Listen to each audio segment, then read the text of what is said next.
오늘 이 거룩한 주일에 주의 전에 나오신 여러분들 위해 하나님의 크신 은혜와 복이 임하시기를 주님의 이름으로 축원합니다. 오늘 여러분과 함께 나눌 말씀은 신분으로 살라라는 제목을 가지고 함께 은혜를 나누려고 합니다. 성장반을 공부하게 되면 신분과 수준이라고 하는 과를 공부하게 됩니다. 신앙생활은 예수를 믿어서 하나님의 자녀가 되었다고 하는 신분적 변화로 사는 것인데, 그 신분적 변화를 자각하지 못하는 경우가 종종 있는 것 같습니다. 그러다 보니까 자꾸 수준에 초점을 맞춰서 살려고 합니다. 그러니 힘이 많이 들어갑니다. 주님 안에서 쉼을 누려야 될 신앙생활이 힘이 들게 되고, 그리고 죽도록 충성하라는 말씀을 죽도록 노동하라는 그런 것으로 오해하기도 합니다. 이렇게 되면 뭘 해도 잘해야 된다고 생각을 하죠. 그래서 예를 들면 기도를 해도, 대표 기도를 해도 아주 잘해야 된다고 하는 그런 생각에 몸을 또 사리는 경우도 있습니다. 물론 내성적인 분들에게는 엄청나게 긴장되는 순간일 것입니다. 심적 부담도 사실 대표 기도가 굉장히 힘들 것입니다. 여러분, 기도라는 것이 예를 들면 하나님께 올려드린다고 할 때 나의 진솔한 고백이 중요하지 않겠습니까? 내 기도의 수준이 혹시 낮아서 이게 발각될까봐 만약에 움츠리려고 한다면 그것은 신분이 아니라 수준으로 살려는 태도가 아니겠습니까? 여러분, 기도 폼나게 할 필요 없습니다. 예수님께서 중언부언하지 말라고 하신 이유도 여러분 의미 없는 내용으로 기도 시간을 늘릴 필요가 없다는 것을 지적하신 것입니다. 하나님께 상달되기를 갈망하며 진지하게 기도하는 것이 중요하지, 얼마나 길게 했는가가 중요한 것은 아니겠죠. 특히 미사 여구를 섞어서 그럴듯하게 기도해야 영역이 있다고 인정받는 것은 절대로 아닙니다. 여러분, 그렇게 볼 때 여러분은 어떻습니까? 여러분 신앙생활 하면서 기도 문제뿐만 아니라 지금 내가 신분으로 살아가고 있습니까? 아니면 그 수준으로 살아가려고 그렇게 애를 쓰고 있으십니까? 여러분, 오늘 말씀 신분으로 살라, 이 제목을 가지고 나의 신분을 재확인하시는 이 시간 되시기를 주님의 이름으로 축원합니다. 우리 오늘 본문 스바냐 3장 17절의 말씀을 다시 같이 읽겠습니다. 시작. 너의 하나님 여호와가 너의 가운데에 계시니 그는 구원을 베푸실 전능자이시라. 그가 너로 말미암아 기쁨을 이기지 못하시며 너를 잠잠히 사랑하시며 너로 말미암아 즐거이 부르며 기뻐하시리라 하리라. 아멘. 지금 이 본문을 기록한 스바냐 선지자는 왕족 출신의 선지자였습니다. 그는 종교개혁을 단행했던 요시야 왕 때 활동했던 선지자였는데, 지금 남유다가 우상숭배, 사회적 불의 등으로 지금 아주 심각하게 타락했을 때 경고의 메시지를 전했던 그런 선지자입니다. 특히 요시야가 종교개혁을 단행할 수 있었던 그 밑거름이 바로 이 스바냐 선지자의 경고의 메시지가 아니었는가 싶습니다. 여러분, 그는 신랄하게 이스라엘의 죄악을 지적한 후에는 3장에서부터는 보면 하나님의 구원하심과 회복에 관한 그런 메시지를 전했습니다. 그중 가장 대표적인 구절이 이 구절이 아닐까 싶습니다. 저는 이 구절을 읽으면서 우리를 향한 하나님의 사랑, 하나님이 우리를 얼마나 사랑하시는지 그 사랑을 느낄 수가 있었습니다. 범죄한 이스라엘 향해서는 엄한 꾸지람을 주시지만 구원의 시간이 되었을 때는 우리를 향한 하나님의 그 본심, 하나님의 그 마음, 그 사랑, 그것을 감추지 못하시는 지금 말씀이 오늘 본문에서 발견됩니다. 너로 말미암아 기쁨을 이기지 못하며, 너로 말미암아 우리를 향해서 하나님은 너로 말미암아 기쁨을 이기지 못한다라고 이렇게 표현을 합니다. 여러분, 이 표현은 두 가지 경우에 하는 것 같습니다. 첫째는 사랑하는 신부를 만났을 때 결혼식 날 아름답게 화장한 그리고 웨딩드레스를 입은 신부를 바라보는 그 신랑의 심정이 이런 모습이 아니겠습니까? 너로 말미암아 기쁨을 이기지 못한다. 내가 잠잠히 사랑하며 너로 말미암아 즐거이 부르며 기뻐하리라고 하는 그런 고백을 하겠죠. 여러분 모두 그렇게 결혼하신 줄로 믿습니다. 네. 근데 저는 신부를 맞이할 때보다 또 기쁨을 이기지 못하는 경우에 또 더 부합되는 경우를 자식을 바라보는 부모의 심정이 아닌가 그렇게 생각해 봤습니다. 자식을 바라보는 부모의 기쁨. 여러분, 이제 많이 잊어버리셨죠. 갓난쟁이 때 아기가 정말 그 일부 예배 참석하는 은결이, 그 은결이 같은 갓난쟁이를 보면 막 너무 이뻐서 어쩔 줄 막 몰라 합니다. 우리 교인들이 막 그 아기만 보면 막 어쩔 줄 몰라 합니다. 여러분, 아기가 그렇죠. 뭐 까르르 웃으면은 돌아가시고요. 그 심지어 뭐 그 똥을 싸도 예쁘고, 여러분 정말 그 너로 말미암아 기쁨을 이기지 못한다는 것은 아마 갓난장이 특히 내 자녀를 바라볼 때 그 심정이 아닌가 싶습니다. 근데 이제 그 자녀가 무럭무럭 자라고 나면 그 기쁨이 이제 짜증으로 바뀌죠. 그래서 이제 군대 갔다가 휴가 나오면은 처음에는 그래도 반갑게 맞이했는데 몇 번 나오고 나면 또 왔냐 뭐 그러고, 그리고 이제 만나기만 하면 아직도 취직 못했냐 그러면서 어이구 뭐 찌찌찌찌 하고 막 그럽니다. 여러분, 그렇지만 그 근본 마음은 어떻습니까? 그래도 근본 마음에는 말은 퉁명스럽게 해도 사랑하는 마음은 남아있죠. 표정이 어두워지고 아이가 힘들어하는 것 같으면, 야 무슨 일 있냐, 내가 뭐 좀 도울 일 없냐, 이렇게 묻는 것이 우리 부모님의 마음일 것입니다. 사랑하니까. 왜냐하면 그 신분이 그 내 자녀이기 때문에, 자식이기 때문입니다. 다른 이유가 없습니다. 뭐 그 자녀의 어떤 다른 이유가 아니죠.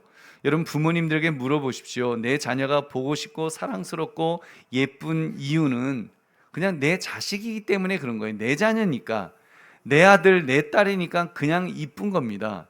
여러분, 거기 다른 이유가 없어요. TV를 틀면요 진짜 잘생기고 예쁜 연예인들이 많이 나옵니다. 예를 들면 차은우 같은 배우, 여러분 뭔 남자가 그렇게 예쁘게 생겼는지, 하여튼 저는 그 차은우를 좋아하는 여자들은 이해가 안 갑니다. 자기보다 예쁜데 왜 좋아해요? 질투를 해야지. 여러분, 저하고 친척은 아니지만 성은 같습니다. 그래서 차 씨는 본이 하나밖에 없기 때문에 성은 같은데, 그러나 제가 차은우 씨를 보면서 뭐 기쁨이 넘칠까요? 여러분, 전혀 그렇지 않습니다. 아무리 잘생겼어도 궁금하지도 않습니다. 왜요? 제 자녀가 아니기 때문에. 제 자녀가 아니니까 별로 궁금 안 합니다. 그런데 제 자녀는 안 보면 보고 싶고, 궁금하고, 손에 쥐면 터질세라, 바람 불면 날아갈세라, 비가 오면 젖을세라, 눈이 오면 추울세라. 정말 저는 제 아이들을 보기만 해도 막 짠하고 너무 예뻐서 막 마음이 아릴 정도로, 여러분 너무 사랑스러우면 마음이 막 그 아파오는 거 여러분 느껴보셨습니까? 정말 그 정도로 기쁨이 막 솟아오르는. 그래서 제가 제 아이들을 보면, 제가 딱 아침마다 보면 그럽니다. 아유, 우리 아들 잘생겼다 그럽니다. 잘생겼다, 제가 그래요. 여러분, 잘생겼다 그러는 거 주문처럼 제가 아주 그냥 세뇌를 시키려고 넌 잘생겼어, 넌 잘생겼어 그러는데, 여러분 뭐 그뿐만 아니라 전 주일학교 우리 아이들을 봐도 정말 너무 예쁩니다. 너무 예뻐서 제가 우리 여자 청년들, 우리 청년들 보면 정말 예쁘단 소리를 막 입에서 정말 막 나오는데 참아요. 제가 참아야 하는 일이라. 괜히 요즘은 예쁘단 소리도 잘못하면은 그 안 되니까. 그래서 어떻게 하면 좀 다른 표현이 있을까? 아름답다고 하기에는 좀 그것도 너무 좀 그렇고. 그래서 스타일이 바뀌었네, 뭐 멋지네, 뭐 그렇게 이렇게 표현하려고 하는데 참 힘듭니다. 아무튼 이 예쁘다, 좀 너무 예뻐서 정말 그 예쁘다고 막 그 예뻐하는 마음이 참을 수 없을 정도로 그렇게 얼마나 예쁜지 모릅니다. 여러분, 왜 그렇습니까? 수준 때문일까요? 뭐 우리 청년들이 뭐 아주 뭐 몸짱 수준이고 얼굴 짱짱짱이어서 막 짱짱짱해서 뭐 그럴까요? 여러분, 아닙니다. 신분 때문입니다. 자녀이기 때문에, 그리고 자녀가 되었기 때문에 여러분 사랑스러운 것입니다. 여러분, 근데 자녀들은 부모를 또 어떻게 대합니까? 신분으로 대해주는 철든 자녀들이 있는가 하면 사실은 수준으로 대하려는 철부지들도 많이 있습니다.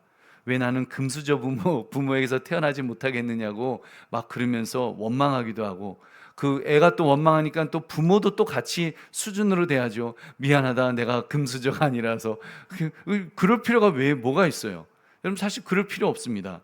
여러분, 육신의 부모는 사실 잘 못해주니까 뭐 그러기도 합니다만, 여러분 그 수준으로 왜곡된 것입니다. 수준으로 왜곡된 거예요. 여러분, 심지어 어떤 자녀는요 눈에 도끼가 서릴 정도로 이를 악물고 삽니다. 악물고 사는 이유가 왜 그러는가 하면, 나 한번 보여주겠다. 우리 아버지한테, 우리 어머니한테 내가 이런 사람이라는 거를, 내가 이런 수준의 뭐 아들이다, 내가 이런 수준의 딸이다, 그거 한번 내 증명해 보이려고 아주 인생을 이를 빡빡 깔면서 그렇게 살아가는 그런 그 사람도 있습니다. 여러분 그 얼마나 그 처절하게 사는지. 근데 여러분 그렇게 수준을 높이려고 안간힘을 쓰는 자녀, 여러분 과연 부모 마음은 어떨까요? 부모 마음도 그러면 야, 너 정말 그래, 이놈아 한번 출세해봐라, 너 출세하지 못하면 너 집에 너 못 들어올 줄 알아? 여러분 그런 부모가 어디 있겠습니까? 있어요? 입시생 엄마들은 사실 좀 그러죠. 그리고 가만 보니까 그 대표적인 엄마가 한석봉의 엄마였더라고요. 한석봉 어머니 보니까 아들아, 애미도 떡을 이 정도 수준으로 써니까 너는 글을 이 정도 수준으로 쓰기 전에는 돌아올 생각을 하지 마라, 이런 말을 했더라고요. 초등학교 때는 아주 훌륭한 엄마라고 배웠는데 지금 생각해 보니까 잔인한 엄마였습니다. 잔인한 엄마. 한석봉이 능력이 되었으니까 과거 시험에 합격했지. 여러분 만약에 머리가 안 받쳐줬으면 어쩔 뻔했습니까? 여러분 엄마를 엄마라고도 부르지 못하는, 머리 나쁜 것도 억울한데 엄마를 엄마로도 못 부르는 그런 일이 벌어질 뻔한 그런 엄마 아닙니까? 여러분 근데요, 혹 인간 부모는 또 그럴 수 있습니다. 인간 부모는 그럴 수 있겠지만 여러분 하나님은 어떠실까요? 여러분 우리를 자녀로 삼아주시는 하나님은 어떠실까요? 하나님은 우리를 수준으로 대하지 않으십니다. 수준으로 기대하지도 않으십니다. 그러실 필요가 없으십니다. 필요하면 하나님이 직접 수준쯤이야 얼마든지 올려주실 수 있는 분인 줄 믿으시기 바랍니다. 여러분 베드로 사도 물고기 잡는 어부였습니다. 가방끈이 짧았습니다. 그렇지만 그가 베드로 전후서를 쓰도록 만드신 분은 우리 하나님이신 줄로 믿습니다. 여러분 하나님이 쓰시면, 하나님이 원하시면, 하나님이 하시면 그 수준은 얼마든지 하나님이 만드실 수 있습니다. 다윗은 연단 속에서 왕으로까지 세워졌고, 모세는 40년을 왕궁에서 또 40년은 광야에서 연단하신 후에 글을 쓰셨습니다. 또 그 과정 속에서도 글을 또 수준을 높이시고 또 수준을 높이시고 영적으로 더 높은 수준의 사람이 될 수 있도록 그렇게 위대한 지도자로 만드신 줄로 믿습니다. 하나님은 수준을 갖춘 사람을 쓰시는 것이 아니라 필요하시면 여러분 쓰시는 분이신 줄 믿으시기 바랍니다. 그렇게 볼 때 하나님은 우리를 철저하게 신분으로 대하십니다. 사실 하나님 입장에서 우리를 수준으로 대하실 필요가 여러분 없으시니까요. 그분은 너무 위대하신 분이시기 때문에, 여러분 무한하신 분이시기 때문에 우리 인간에게 무슨 수준을 기대하실 필요가 없으시다는 것입니다. 여러분 하나님 보시기에는 다 도토리 키재기로 보이실 줄로 믿습니다. 여러분 하나님이 위에서 보시면 우리 다 똑같습니다. 까맣게 점만 보이지 아이고 누가 더 크네 안 보입니다. 위에서 보면 안 보이는 거예요. 여러분 간혹 좀 똑똑하다고 하는 분들이 좀 착각해갖고 이렇게 오만한 말을 하기도 하죠. 하나님이 날 사용하지 않으면 하나님 손해의시야, 하나님이 손해보시는 거야, 뭐 그런 말 하는데 여러분 그거 착각입니다. 여러분 하나님이요, 정말 하나님이 얼마나 위대하신 분이신데 여러분 우리는요 정말 아무것도 아닙니다. 저는 목사지만 하나님이 지금 저를 탁 하고 치셔도 까딱 없습니다. 여러분 하나님은 하나님의 교회를 여러분 지켜주실 줄 믿으시기 바랍니다. 여러분 정말 그렇습니다. 하나님이 얼마나 위대하신 분입니까? 하나님은 만왕의 왕이십니다. 만왕의 왕이실 뿐만 아니라 그는 말씀으로 우주 만물을 창조하신 창조주이신 줄로 믿습니다. 여러분 창조주라는 거예요. 창조주.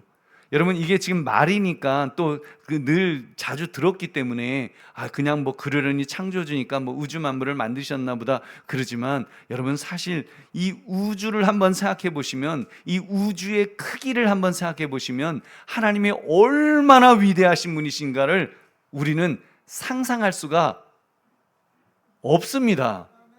없어야 맞습니다. 여러분 하나님은 그렇게 크신 분이에요. 우리 머리로, 과학자의 머리로 상상할 수 있는 그런 하나님이 아니십니다. 제가 여러 번 말씀을 드렸습니다. 우주의 은하계가 몇 개가 있는지 아십니까? 1700개의 은하들이 있다는 것이 아니고 1700억 개의 은하들이 있다고 합니다. 1700억 개의 은하들. 은하는요 수없이 많은 별들이 중력에 의해서 묶여져 있는 하나의 뭐 그 별들의 호수, 별들의 바다 같은 그 이렇게 하나의 그 집단입니다. 보통 한 개의 은하 안에 지구 같은 별이 한 4천억 개, 4천억 개가 여러분 그렇게 별이 있다고 합니다. 여러분 이렇게 사람 숫자랑 비교도 안 돼요. 우리가 지구가 80억이라고 해도 몇 배입니까 이게? 그 어마어마한 50배인가요? 하여튼 어마어마한 숫자입니다. 여러분 그런 그 은하계가 끝에서 끝까지 가는데 빛의 속도로 얼마를 가야 되는가 하면 10만 년이 걸린답니다. 우리 은하계를 가는 데만도. 근데 여러분 그런 은하계가 우주에 관측 가능한 것만 몇 개라고 했습니까? 1,700개가 아니라 1만 7천 개도 아니고 여러분 1,700억 개의 은하들이 있다고 합니다. 또 어떤 과학자는 곱하기를 10을 해갖고 2조 개가 있다는 그런 말도 합니다. 한마디로 여러분 우리 인간 입장에서는 그냥 우주도 무한하다고 저는 느껴질 지경입니다. 저는 우주의 크기가 상상이 안 가요. 몰라요. 그 과학자는 상상이 갈지 모르지만 제 머리로는 상상이 안 가요. 여러분 우주가 그 얼마나 클까요? 여러분 10만 광년, 빛으로 10만 광년 되는 그런 은하계가 1,700억 개가 되는 그런 우주, 2조 개가 되는 그런 우주라고 한다면 그 우주의 끝은 어딜까요? 그 우주의 끝에는 끝 밖에는 또 뭐가 있을까요? 여러분 상상하면 우리가 우주를 상상해도 여러분 상상이 잘 안 됩니다. 여러분 상상이 잘 안 돼요. 근데 그런 우주를 말씀으로 창조하신 하나님은 여러분 우리가 상상할 수도 없는 크신 분이신 줄로 믿습니다. 여러분 정말 그런 분입니다. 그런 하나님께서 우리를 향해서 무엇을 기대하시겠습니까? 신분만 기대하십니다. 우리를 자녀 삼아 주셨기 때문에 우리가 자녀로서 살아가기를, 우리가 하나님을 아버지라고 부르면서 그렇게 살아가기를 원하시는 것입니다. 아무리 위대한 분들도, 아무리 위대한 사람도 자녀에 대해서는 여러분 관심이 있지 않습니까? 자녀에 대해서는 자녀가 나를 아버지로, 어머니로 알아주기를 원하고, 그리고 그렇게 불러주기를 원하고, 그렇게 감사하기를 원하고, 그렇게 살아가기를 원하는 것입니다. 여러분 그럼 우리는 그렇게 신분에만 집중하는 것이 마땅하지 않겠습니까? 무슨 신분으로요? 하나님의 자녀의 신분인 줄로 믿습니다. 그럼 다 끝난 것 아니겠습니까?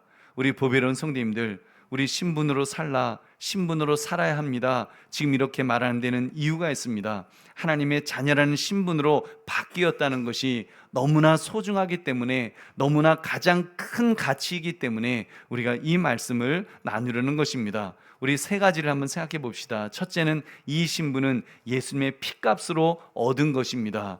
이 신분은 예수님, 하나님의 아들의 피값으로 얻은 것입니다. 우리 가끔 신문에 보면은 몇 명을 살리고 하늘나라에 간 아무개라고 하는 훌륭한 그런 기사가 있습니다. 앞날이 창창한 어느 젊은이가 불의의 사고를 당해서 장기를 기증했다. 그래서 몇 사람을 살렸다. 이런 이야기, 가슴 아프게 훈훈한 그런 이야기죠. 근데 여러분 만약에 나의 새 생명을 세상에서 제일 부잣집 외아들을 통해서 얻었다고 한다면 어떻겠습니까?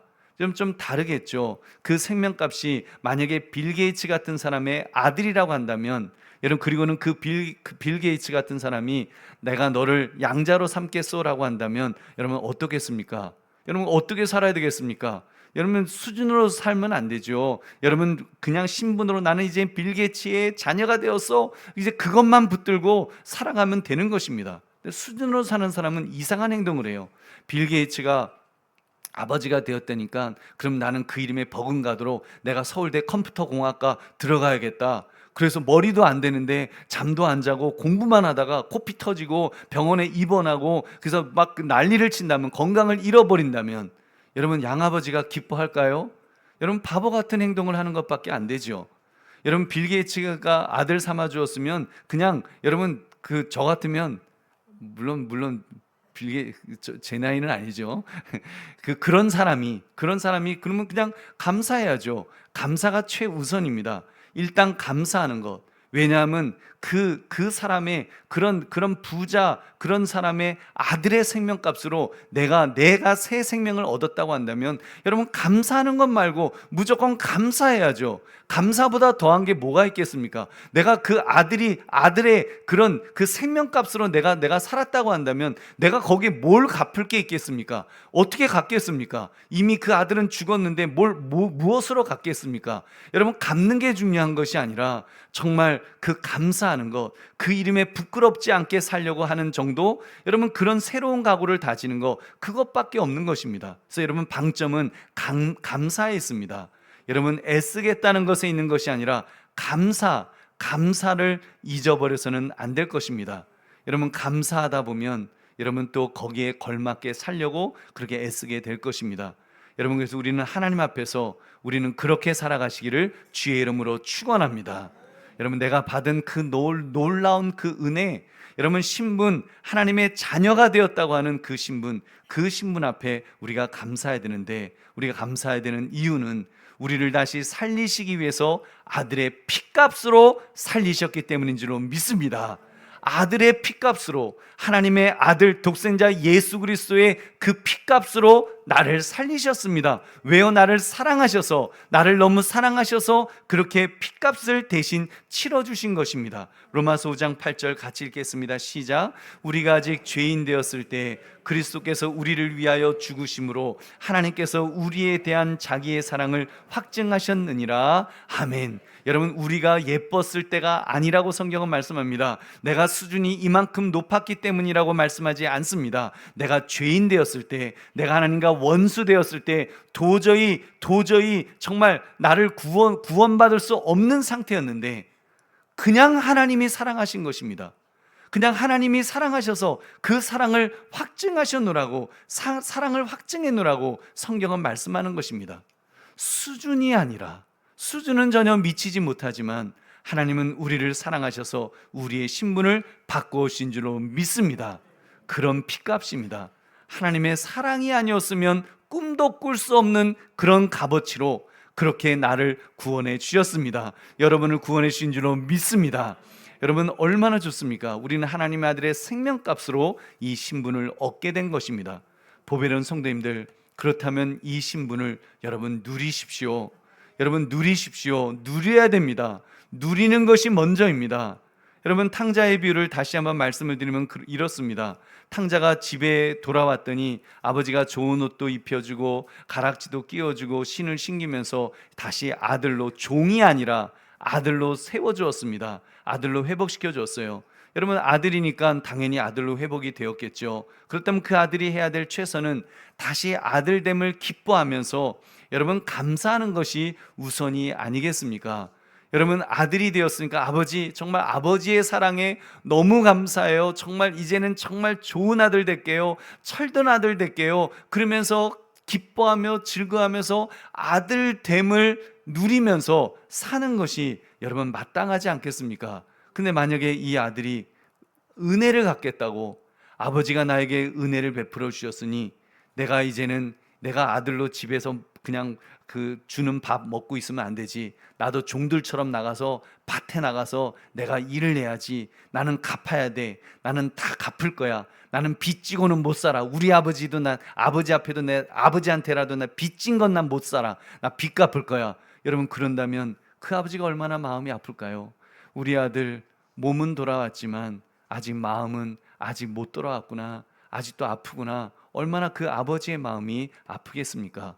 여러분, 그러니까 여러분 잘 누리십시오.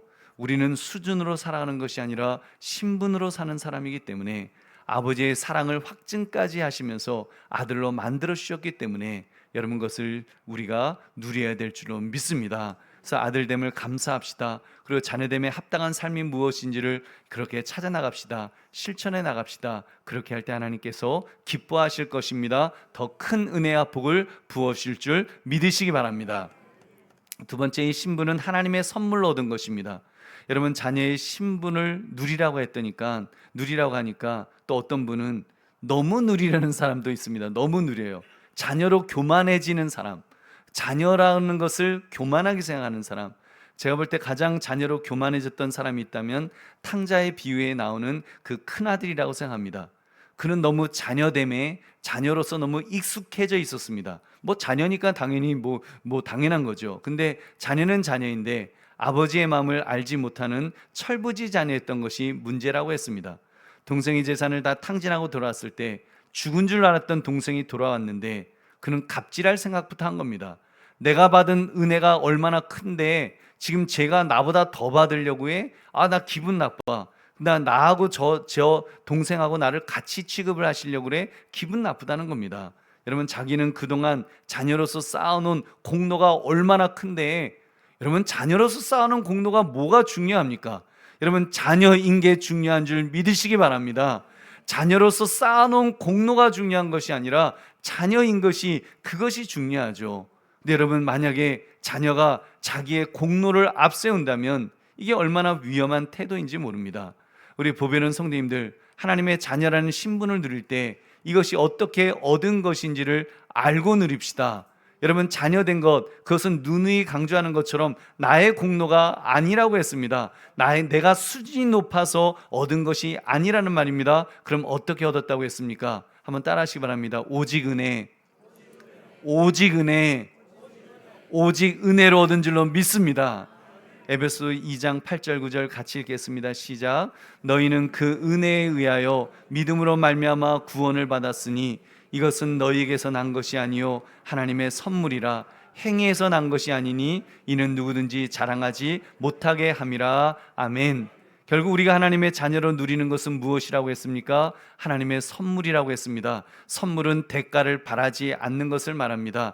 여러분, 만약에 선물을 대가를 바란다면 그것은 선물이 아니라 뇌물이죠. 우리가 뇌물을 받았으면 당연히 갚아야 되겠죠. 당연히 수준으로 살아서 수준을 높여서 점점 갚아가야 되겠지만, 여러분, 우리는 은혜, 하나님의 선물로 받았다고 했습니다. 그것은 은혜라고 했습니다. 자녀의 신분을 우리가 그렇게 얻은 것입니다. 그렇다면 누려야 될 줄로 믿습니다. 여러분, 갚는 것이 아니라 누리는 것입니다. 근데 그거를 이제 자기가 무슨 그 공로를 쌓은 줄 알고 자기가 무슨 수준이 높아진 줄 알고 자랑한다면 여러분, 그게 얼마나 부끄러운 일입니까? 여러분, 교회에서 처음 교회에 나온 분에게 저처럼 목사나 아니면 장로나 중직을 가진 분들이 자랑하는 듯한 태도를 취한다면 여러분, 그것이 마땅한 일일까요? 그렇지 않습니다. 세상의 다른 곳은 자랑할 수 있습니다. 태권도 도장 가면 여러분 한 10년쯤 다닌 사람은 까만 띠 띠고 그리고 아주 고수가 되어서 자랑할 것입니다. 왜냐하면 고수가 되었으니까요. 그렇지만 여러분, 교회에서 내가 먼저 믿었고 내가 중직을 맡았다고 자랑한다면 그것은 부끄러운 일입니다. 은혜는 그냥 받는 것입니다. 받는데 고수가 뭐가 필요합니까? 여러분, 주시는 거 잘 받으면 되는 거죠. 여러분, 자기가 받은 것이 하나님의 은혜임을 모르기 때문에 자랑하고 여러분 교만해지는 것입니다. 여러분, 그런 점에서 나의 수준이나 공로가 아닌 것을 안다면 겸손할 수밖에 없는 줄로 믿습니다. 그래서 저는 벌써부터 이 은혜로 살아가고 있습니다. 저는 벌써부터 하나님이 주시는 은혜를 넙죽넙죽 받으면서 그렇게 지금까지 살아왔습니다. 여러분, 어떻게 생각하면 참 부끄러운 일은 아니지만 여러분, 겸손해질 수밖에 없는 거죠. 그래서 정말 하나님 주시는 은혜로 지금까지 저는 저는 태어날 때부터 저희 아버지가 목사님이셨기 때문에 저는 정말 그렇게 생각하면 너무너무 감사한 거죠. 여러분, 태어날 때부터. 근데 저 그거 잘 몰랐어요. 자랄 때는 PK 목사의 아들, 그게 너무 싫어서 얼마나 힘들어했는지 모릅니다. 지금 저희 아이들도 굉장히 힘들어 하더라고요. 힘들어 하는데 여러분, 그거 몰랐어요. 은혜를 모르니까, 은혜를 잘 모르니까. 근데 은혜를 알고 나니까 정말 제가 정말 하나님, 저 같은 사람에게 그 태어날 때부터 은혜를 주셨군요. 여러분, 우리가 감사해야 될 줄은 믿습니다. 여러분, 그러면 우리가 기도를 많이 한 것도, 봉사를 많이 한 것도, 전도를 많이 한 것도 모든 것들이 자랑할 것이 없습니다. 왜요? 그런 것들을 했다는 것은 그만큼 하나님의 은혜를 풍성히 받았다는 증거이기 때문인 것입니다.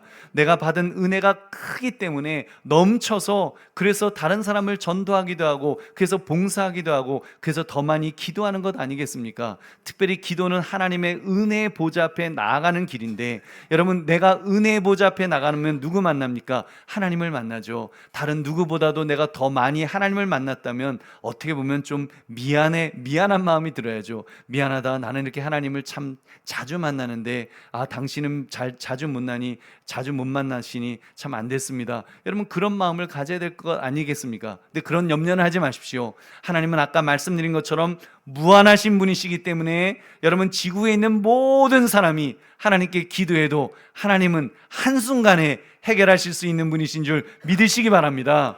여러분, 하나님이 나는 힘들다. 여러분, 뭐 챗GPT, 뭐 인공지능, 무슨 뭐 대형 컴퓨터들, 그런 것들은 용량이 부족해서 쩔쩔매고 뭐 어쩔 줄 몰라 하지만, 여러분, 그 하나님은 그러실 일이 없으신 분이십니다.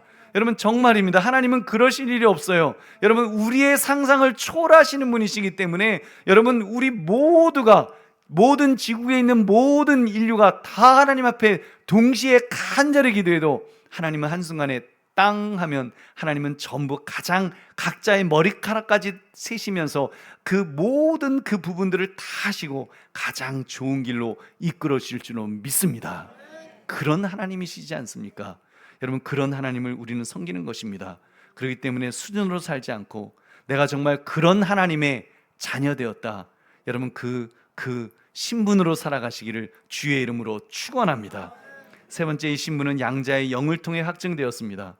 여러분, 하나님의 자녀가 되었다는 것, 여러분, 이렇게 너무 많이 들어서 내가 쇠뇌된 것 아닌가 그렇게 생각할 수도 있습니다. 또 어떤 분은 이거 괜히 자기 위안으로 그냥 나 하나님 자녀야 이렇게 말하는 것 아닌가, 그렇게 내가 착각하는 것 아닌가 그럴 수 있습니다. 여러분, 근데요, 하나님께서 사실은 우리가 자녀 되기 위해서 하나님은 내 영혼 속에 들어오셔서 깨닫게 해주셨다는 사실입니다.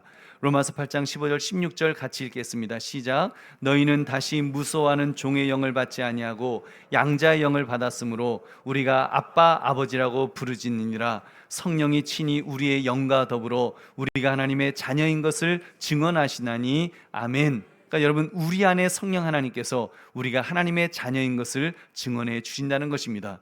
여러분, 성령님은 누구십니까? 성령님은 예수님의 영입니다. 예수의 영, 그리스도의 영이라고 했습니다. 사도행전 16장 7절 무시아 베르러 비두니아로 가고자 했으되 예수의 영이 허락하지 아니하시는지라. 여러분, 사도에게 있던 그 영은, 그 성령님은 예수의 영이라고 그렇게 불려지기도 합니다. 그 예수의 영이 우리 안에 들어오신 데는 과정이 있었습니다. 여러분 아시죠? 예수님이 피값을 주고 우리를 사셨다고 했습니다. 구원해 주셨다고 했습니다. 그는 죽으셨을 뿐만 아니라 부활하셨고 승천하셨고 하늘 보좌 위에 오르셨습니다. 그러면서 예수의 영을 우리에게 보내주셨습니다. 보내주시겠다고 약속하셨기 때문입니다. 요한복음 16장 7절 그러나 내가 너희에게 실상을 말하노니 내가 떠나가는 것이 너희에게 유익이라. 내가 떠나가지 아니하면 보혜사가 너희에게로 오시지 아니할 것이요 가면 내가 그를 너희에게로 보내리니 아멘. 그래서 그렇게 해서 성령님이 우리에게 보내주셨습니다. 그러니까 여러분, 우리 안에 여러분 각 사람 위에 임하여 계십니다. 누가요? 성령님이. 그 성령님이 누구시라고요? 예수의 영이 여러분 계시는 것입니다. 어떻게 생각하면 그렇죠. 여러분, 팔레스타인에서 오셨던 그 예수님은 우리는 만나지 못했죠. 더군다나 2000년 전에 오셨기 때문에 우리는 만날 수 없었습니다. 여러분, 그러나 그 예수님이 하늘로 올라가시고 승천하시고 하늘 보좌에 계시면서 성령님을 보내주셨기 때문에 그 성령님이 여러분 우리에게 임하여 계신 줄로 믿습니다. 마가의 다락방에서 그렇게 먼저 제자들에게 임하셨습니다. 각 사람 위에 불의 혀가 갈라지는 것처럼 각 사람 위에 임하셨다 그랬습니다. 그 말은 모든 각 사람 한 사람 위에 하나님이 여러분 계시는 것인 줄로 믿습니다. 하나님이 계시는 것입니다. 여러분, 그 하나님이 계셔서 그 하나님, 그 성령 하나님은 또한 양자의 영이라고 하셨기 때문에 양자의 영으로 계셔서 우리가 그 하나님을 향해서 아빠, 아버지라고 부를 수 있는 것입니다. 할렐루야. 여러분, 오늘도 여러분 기도하시면서 여러분 기도 중에 하나님 아버지라고 자연스럽게 여러분 그렇게 고백할 수 있었던 것은 여러분 바로 하나님께서 여러분 속에 그 양자의 영이신 성령님께서 그렇게 그 인쳐 주셨기 때문인 줄로 믿습니다. 그래서 아빠라고 불러 너의 아버지야, 나는 너의 아버지가 되는 거야 하면서 말씀해 주셨기 때문에 여러분 우리는 그렇게 고백할 수 있는 줄로 믿습니다. 여러분 다른 종교를 가보십시오. 유사일의 어떤 고승도 자기가 믿는 부처를 향해서 부처 아버지라고 하는 사람을 저는 못 들어봤습니다. 그 누구도 알라 아버지라고 그렇게 부르지 않고 어떤 무당도 옥황상제 아빠라고 부르는 사람을 저는 본 적이 없습니다. 여러분 그런데 유일하게 예수 믿는 우리는 기도할 때마다 하나님 아버지라고 부를 수 있는 것은 우리를 아들로 딸로 신분을 변화시켜 주셨기 때문인 줄로 믿습니다. 양자의 영이신 성령께서 우리를 그렇게 증언해 주셨습니다. 너는 내 아들이라, 너는 내 딸이라 말씀하셨기 때문에 우리가 그런 신분이 된 줄로 믿습니다. 이 믿음을 가지고 여러분 살아갑시다. 우리가 그 하나님께서 나의 아버지인지 아닌지 사실 우리는 잘 알 수 없습니다. 여러분 우리가 하나님 아버지라고 하지만 사실 여러분 왜 하나님 아버지라고 우리가 부를 수 있다 그랬어요? 성령님께서 인쳐 주셔서 성령님께서 증언해 주셨기 때문이라고 말씀했죠. 여러분 마찬가지로 저는 저희 어머니의 아들인데 전 솔직히 잘 못 봤습니다. 제가 태어날 때 저희 어머니에게서 태어난지 제가 못 봤어요. 기억도 안 납니다. 정말 저희 어머니께서 그러셨어요. 너는 부산 영광교회 사택에서 주일밤에 태어났다. 1963년 9월 15일에 태어났다. 그렇게 말씀하셨는지 제가 그걸 잘 모르겠어요. 기억도 안 나요. 지금도 기억 안 납니다. 사진도 한 장 없어요. 저희는 사진도 한 장 없고 교회에서 태어났으니까 그 병원 기록도 없습니다. 아무것도 없어요. 근데 저희 어머니가 증언해 주셨어요. 저희 어머니가 증언해 주시고 그리고 저희 어머니가 저를 사랑해 주시니까 내가 우리 아버지의 아들이 맞구나. 제가 분명히 그거 확신합니다. 저 의심하지 않습니다. 더군다나 나이를 이제 아버지 돌아가실 나이가 되니까 제가 아침마다 거울에 비치는 거울에 저희 아버지가 나타나셔요. 그래서 제가 아버지 안녕하세요 할 정도로 어쩌면 아버지랑 똑같은 모습이 이제 점점 나타나는 거예요. 나이를 먹을수록 나이 먹으니까 아버지 얼굴이 이렇게 나타나더라고요. 여러분 그러면서 이제 제가 아버지의 아들이라는 것을 더 확신하게 되기는 했습니다만 여러분 아무튼 우리 보배로운 성님들 성경이 내가 하나님의 자녀인 것을 증명하시는 줄로 믿습니다. 하나님께서 성경을 통해서 내가 너를 낳았다라고 말씀하십니다. 시편 2편 7절 같이 읽겠습니다. 시작. 내가 여호와의 명령을 전하노라. 여호와께서 내게 이르시되 너는 내 아들이라. 오늘 내가 너를 낳았도다. 아멘. 너는 내 아들이다. 너는 내 딸이다. 내가 너를 낳았다라고 지금 성경은 말씀하십니다. 그리고 하나님은 저와 여러분을 택하셨다고 했습니다. 싫어하여 버리지 않으셨다고 했습니다. 이사야서 41장 9절도 같이 읽겠습니다. 시작. 내가 땅 끝에서부터 너를 붙들며 땅 모퉁이에서부터 너를 부르고 내게 이르기를 너는 나의 종이라. 내가 너를 택하고 싫어하여 버리지 아니하였다 하였노라. 아멘. 여러분 하나님께서는 내가 너를 택하였다고 했습니다. 어디에서요? 땅 끝에서부터 땅 모퉁이에서부터 그렇게 부르셨다고 했습니다. 우리가 보잘것없었을 때 아무도 쳐다보지 않는 정말 그 소외되어 있는 그 한 구석에 있었을 때 하나님은 나를 그렇게 붙드셨고 그렇게 부르셔서 이제는 뭐라고요? 싫어하여 버리지 아니하였다. 나는 싫어하여 버리지 않는다라고 하시는 것입니다. 그렇게 우리의 신분은 확증된 줄로 믿습니다.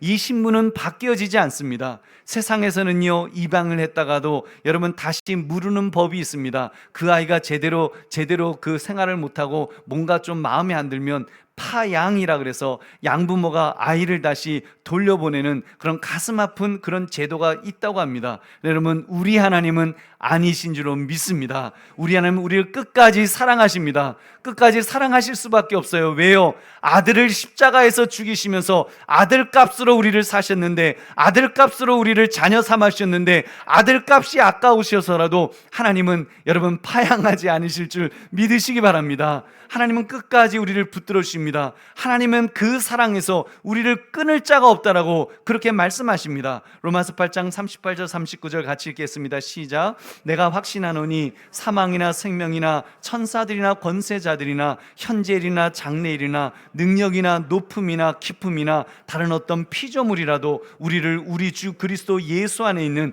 하나님의 사랑에서 끊을 수 없으리라. 아멘. 여러분, 어떤 것으로도 끊을 수 없다는 것입니다. 하나님의 사랑이 너무 커서, 하나님의 사랑이 너무 강력해서, 우주보다 크신 하나님이시기 때문에 그분의 사랑을 그 어떤 것도 끊을 수 없다라고 말씀하십니다. 여러분, 그러니까 염려하지 마십시오. 여러분, 혹시라도 내가 주님을 향한 여러분 믿음만 바르게 가지고 있다면 여러분 아무것도 염려하지 마십시오. 내가 수준이 좀 안 돼서 내가 좀 수준이 안 돼서 하나님이 나를 좀 싫어하시면 어떻게 하지? 후회하시면 어떻게 하지? 여러분, 그런 일 없습니다. 아들 값으로 사셨기 때문에 하나님은 우리를 보시면서 아들의 피값을 보십니다. 아들을 보십니다. 여러분, 그렇기 때문에 예수님을 보시기 때문에, 우리 안에 있는 예수 그리스도를 보시기 때문에 우리를 귀하게 여기시고 우리를 끝까지 붙들어 주실 줄은 믿습니다.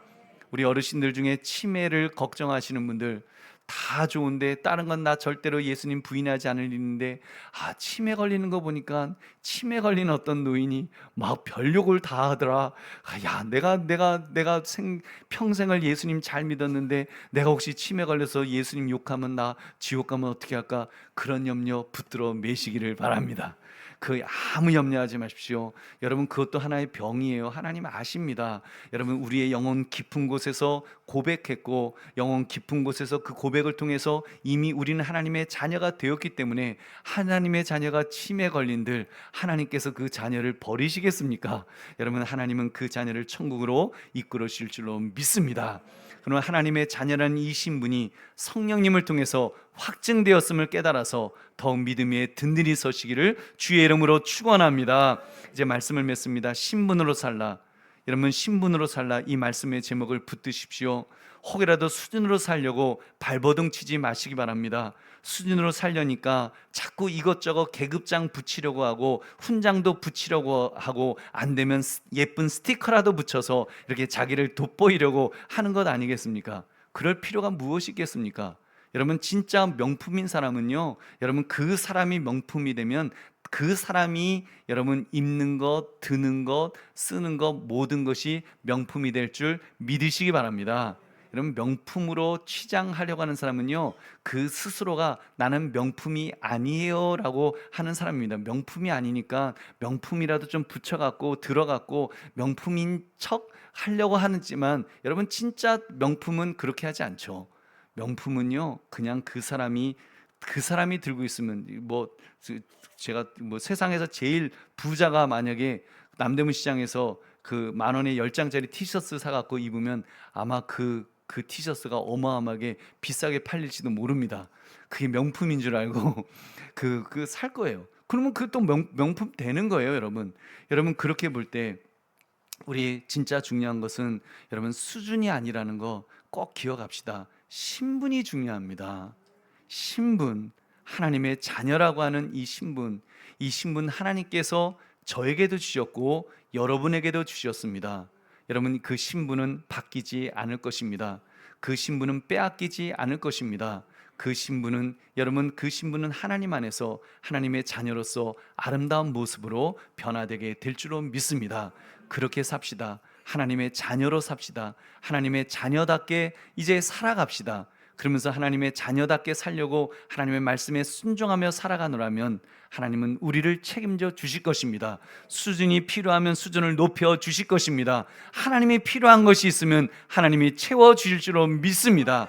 그러면 신분으로 살라는 이 제목처럼 수준 높이려고 우리가 아둥바둥거리지 말고, 우리 참으로 우리를 자녀 삼아 주신 이 하나님의 이 신분, 하나님의 아들, 하나님의 딸의 신분을 가지고 그렇게 믿음으로 살아가시는 저와 여러분 되시기를 주의 이름으로 축원합니다. 우리 기도하겠습니다.